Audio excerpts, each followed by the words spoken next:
cha, also, aham, I, na, not, bhuvam, to the planet Earth, yasye, shall go, nara, the people in general, mai, in me, in my water, amrijanti, cleanse, agam, the reactions of their sinful activity, rijami, I shall wash, tat, that, agam, accumulation of sinful reactions, qua, unto whom, aham, I, Rajan, O king, tatra, on this fact, vichintyatam, please consider carefully and decide. Translation and purport by His Divine Grace, A.C. Bhaktivedanta Swami Srila Prabhupada.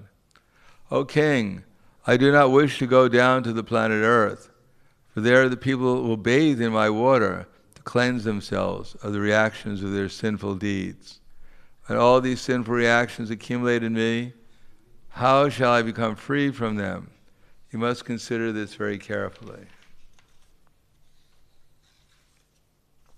Purport. Supreme Personality of Godhead says, Sarva Dharman Pritjaja Mamekam Sharanam Vraja Ahang Tvang Sarapapebhyo Mokshisyamima Suchaha. Abandon all varieties of religion and just surrender unto me. I shall deliver you from all sinful reaction. Do not fear. Bhagavad Gita 1866. The Supreme Personality of Godhead can accept the reactions of anyone sinful deeds and neutralize them because he is pavitra, pure, like the sun, which is never contaminated by any worldly infection.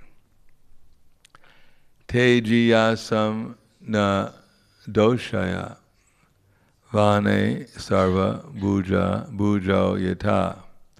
One who is very powerful is not affected by any sinful activity.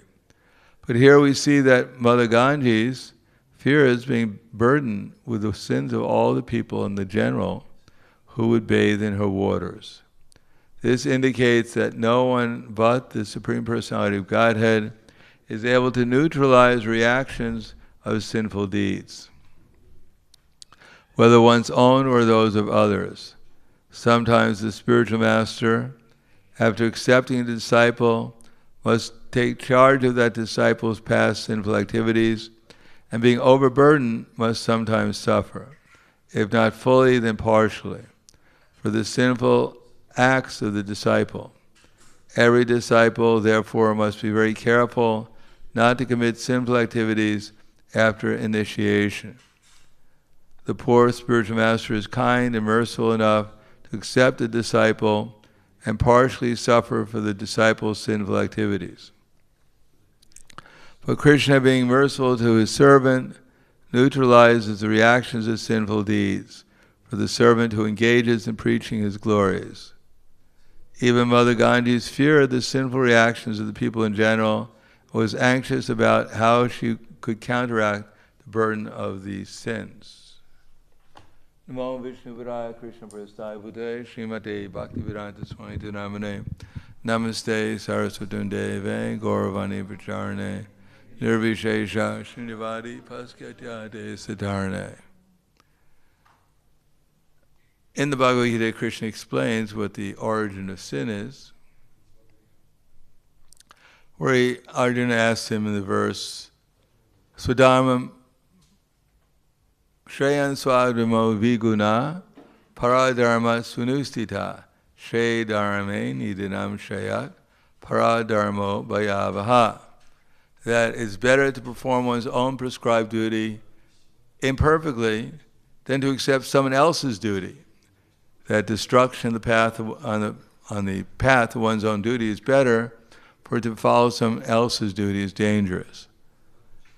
In other words, everyone actually has a duty.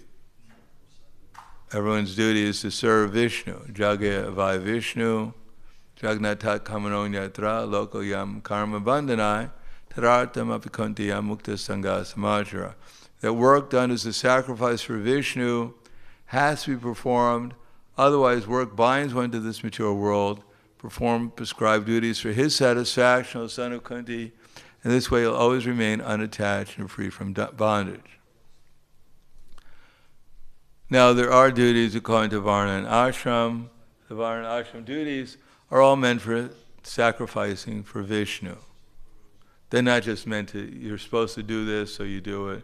It's not some mechanical arrangement. The whole idea is that the Shudras, the Sister Vaishyas, who protect the cows, who give the milk, who create the ghee that's used in the sacrifice. The Brahmins chant the mantras while they put the ghee in the sacrifice as an offering. And the Kshatriyas arrange for the fire sacrifice with all the paraphernalia necessary. And by the pure chanting of the Brahmins, the sacrifice becomes successful because everything is based upon sound. Sound doesn't mean we just mechanically chant something. There has to be some intention behind the sound, some purpose behind it. So the purpose of the Vedas is to satisfy Krishna. So the Brahmins have to perfectly chant the mantras in a way that satisfies Vishnu. The right meter, the right tone, the right syllables. Although it's a mechanical process, still one has to perfectly do it in order for Krishna to be pleased, in order to have a proper sacrifice.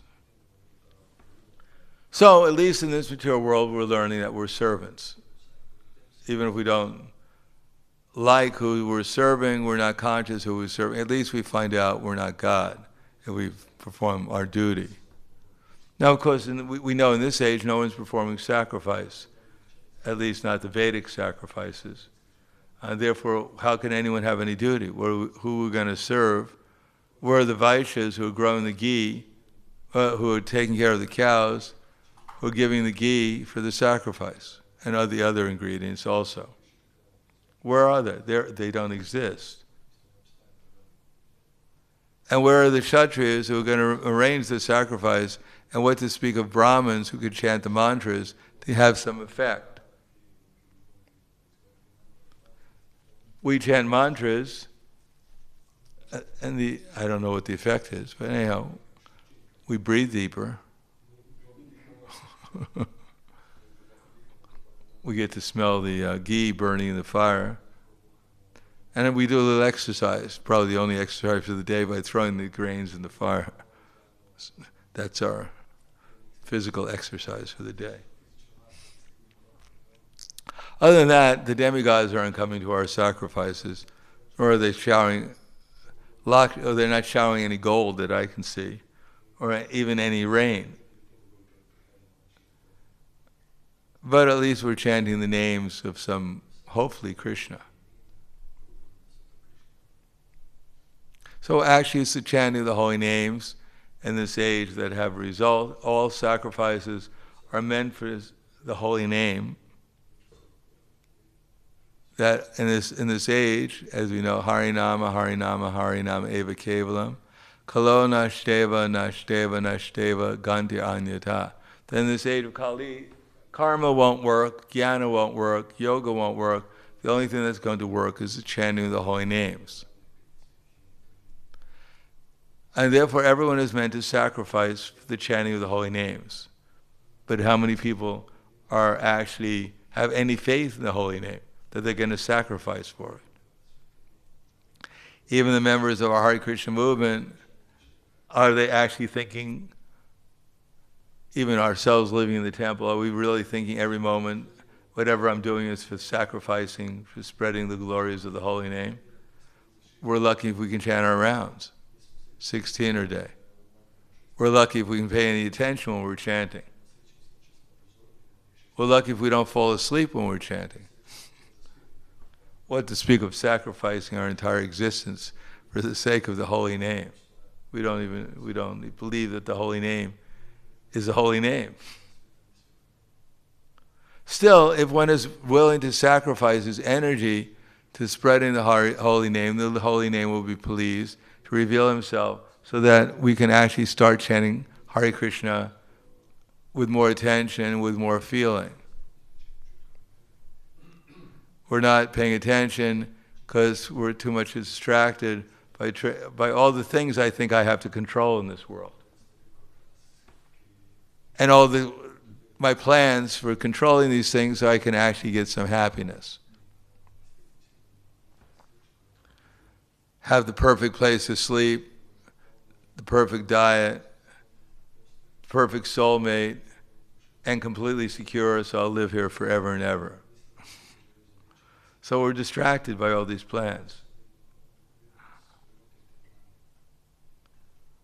But if we actually become absorbed in trying to serve the holy name, as Prabhupada writes in the Srimad Bhagavatam, that if we have some intelligence, we like to study scripture, we like to understand things philosophically, then we can explain to people about how to chant the holy name, why to chant the holy name, how to chant the holy name, what we can expect from chanting the holy name, what stage we're at the holy name, chanting the holy name, and what's the next stage, how to avoid the 10 offenses.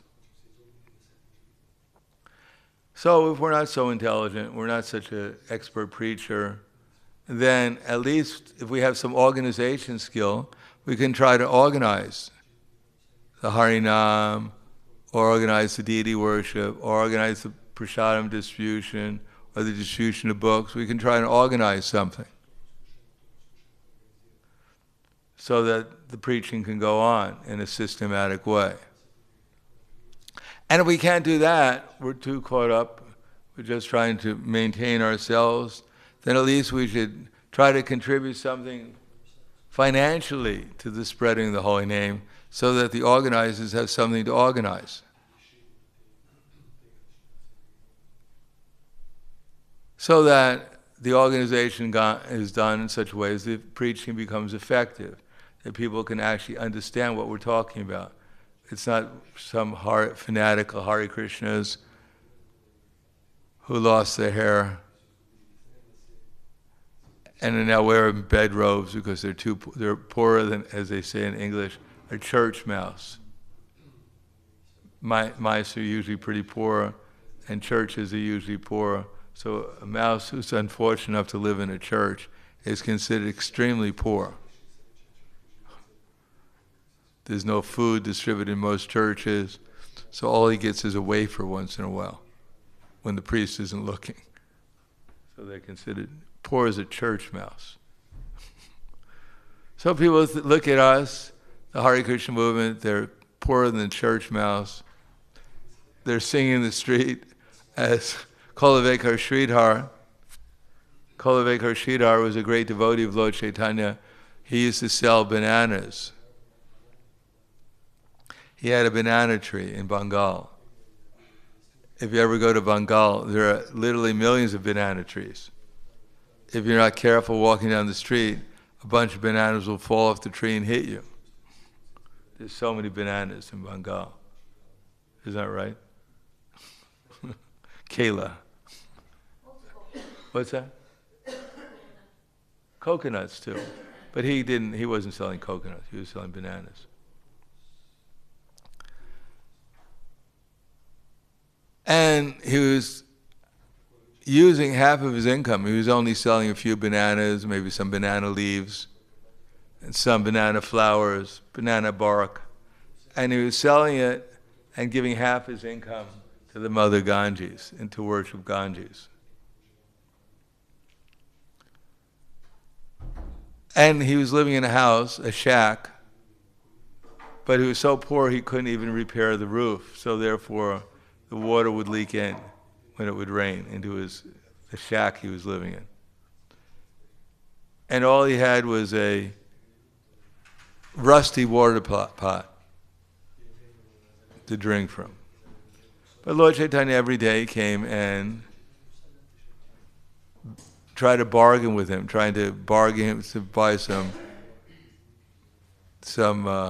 banana leaves or bananas or whatever else.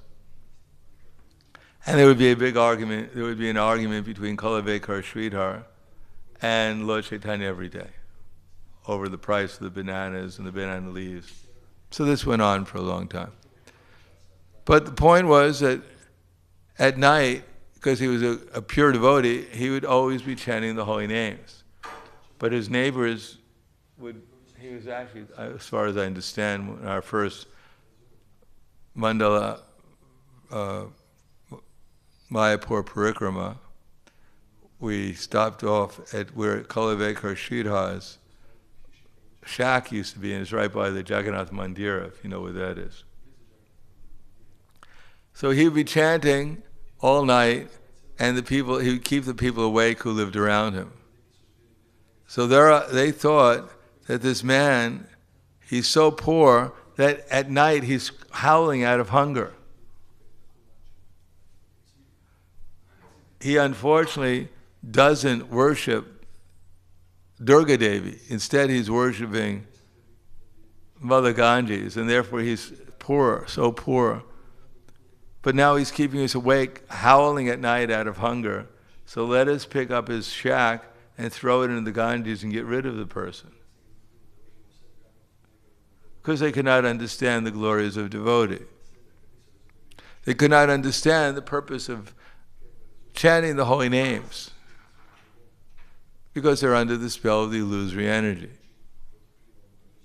And therefore, what to speak of sacrificing for the holy name, they become antagonistic towards those who are doing the same thing, like Hiranyakashipu. He did not appreciate Prahlad Maharaj's glorifying Lord Vishnu. And instead of appreciating, he tried to kill Prahlad. In any case, this is the world we're living in, and it's our duty to spread the holy name. But especially to those who have a little receptivity towards it, we shouldn't look for the Hiranyakashipus as a challenge. Let me find the worst person in the crowd and try and convince him. No, we should look for people who might be receptive to the holy name so they could actually perform sacrifice, chant the holy name, and then come to the platform being able to contribute something to the deities, to the holy name, and the deities, to the Sankirtan movement. And then come to the platform where they'll sacrifice their energies in spreading the holy name. They'll actively participate.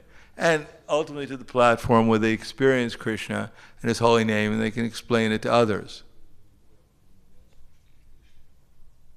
So that's the process, and it's all by the mercy of Krishna and His representatives in the holy name. We can go from one stage to the next. Otherwise, if we're not willing to sacrifice for the holy name, at least we'll come back another phase of Kali Yuga and have another opportunity to sacrifice again. Hopefully not any less pleasant than our opportunity is now.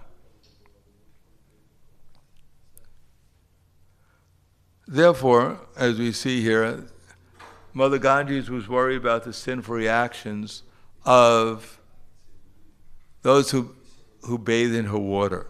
Because everything everyone is doing in this material world is more or less sinful to different degrees, that's all. What to speak of Kali Yuga, everyone is simply interested in cultivating lust, anger, and greed. And anyone who comes in association with such persons, they become influenced by lust, anger, and greed. This is glorified. If you're more lusty than anyone else, you're considered to be healthy and glorifiable. If you're greedy, then people interview you because they want to find out how to become as greedy as you are. They don't interview paupers, they interview billionaires. This is how I cheated everyone to become rich. This is how I bought the government off, I bought the newspapers off, I bought everyone off with my money so I can make more money. I can cheat more people. Oh, you're our hero. You're our leader. The cheaters and the cheated. So therefore, anyone who comes in contact with them, anyone who comes in contact with those who are spent their lives cheating others and being cheated, obviously they have a few bad habits they have to correct. Few, not only habits, a few mental misconceptions, a few intellectual misunderstandings, a few impulses coming from the false ego that they have to satisfy through lust, anger, and greed.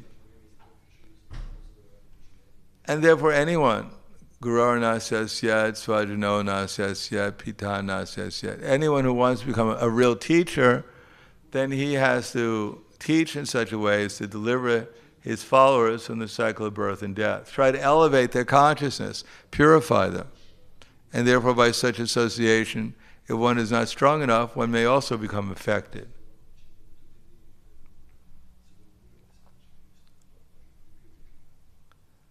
When Brahmatirtha was Bob Cohen, and he asked Prabhupada about, does the spiritual master have to suffer because of the reactions that he acquires from his disciples?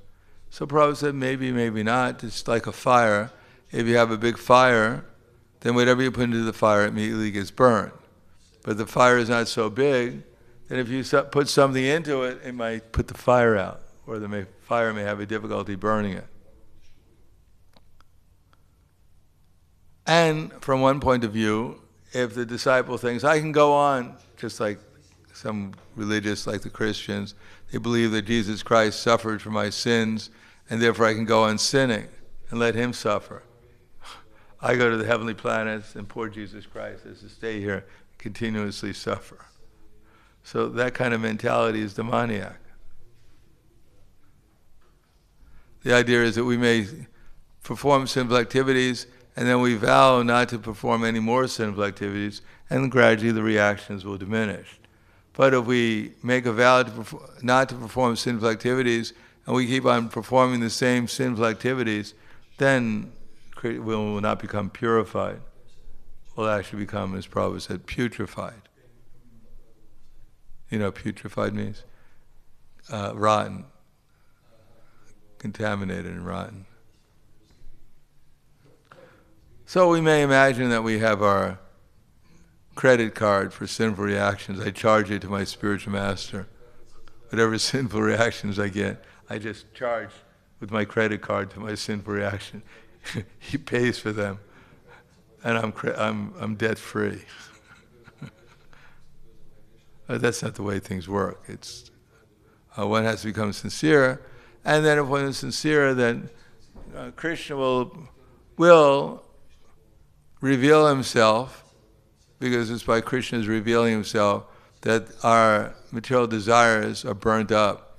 The actual lust, anger, greed, all our misconceptions are actually dissipated in the fire of ecstasy of Krishna's association. And then we won't be influenced as much, gradually, as Krishna gives us more and more of his association. Then we're influenced less and less by the impulses arising from ignorance and the impulses arising from the senses, so that we can perform devotional service, remain fixed in our desire to serve Krishna, and therefore become a better and better instrument for Krishna with our body, mind, and words, and so that we can remain under the spiritual influence, the spiritual energy, and not become influenced by the external energy. So in this age, Krishna has come as a holy name to purify us, but we have to make sure that we take advantage of Krishna's mercy and become purified, rather than taking Krishna for granted and thinking, well, I'll wait till the end of Kali Yuga and then I'll become serious. Tatastanudinam dharma, sattvam socham dhamma shama, Palena Kalaraja Nakshantya Balam Smriti. Day after day, Kali Yuga is going to get worse and worse and worse. If you think it's bad, just wait. Tomorrow it'll get worse. You don't have to wait a long time. Just wait for tomorrow. You can wake up, read the newspaper and think, wow, I thought it was bad yesterday. Whew. This is really bad. Every day, Dharma will decrease, along with truthfulness, mercy, cleanliness, truthfulness. Along with strength and memory, everything will go down day after day. So if we think, oh, the holy name, I'll wait for my birthday before I chant you. Sincerely. Oh, we have to try to chant now.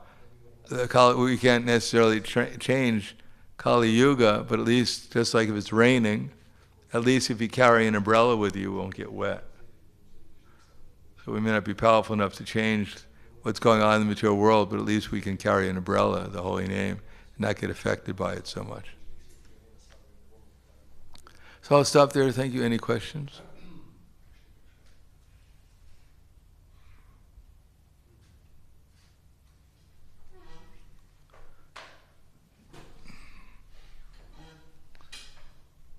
Moment of silence for those who aren't chanting.